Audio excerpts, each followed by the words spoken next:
First thing that you have to do once you enter the Seating Dynamics request or quote area is if you're a new user, you need to register. What that means is if you're not a customer already, you need to download the dealer app and get that to your appropriate people to have it completed and returned.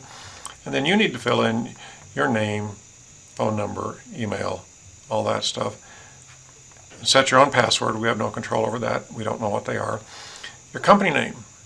And if you are not an existing customer, we have to get you into our ERP system to be able to do a quote for you in the first place. So get all this filled out correctly, and then we click submit.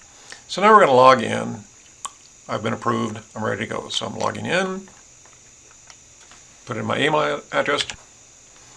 We enter here. I say I want to submit a new RFQ.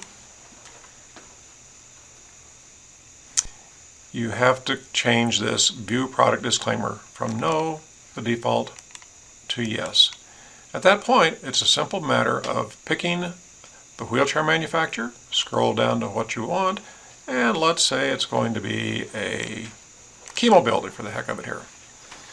And we're going to go with a Focus CR with adjustable back height and a long seat frame. Pick that one.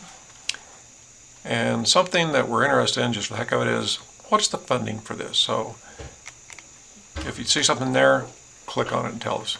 Mark 4 is whatever you would like that to be. Get a new wheelchair. Chair width, let's say it's going to be 16. Additional reference, if that means anything to you, use it. If not, you don't have to. Do you need a headrest for this chair? Yes, I do. Okay. The headrest hardware style is going to be a dynamic single axis. The headrest, but for now let's pick a matrix alone. Sub-occipital, no, I don't need one. Quick release mount, yep, that's always handy to have. Spreader bar mount, nope, we're going to mount it directly to the back. Okay. Rocker back, yes, I want one. Okay.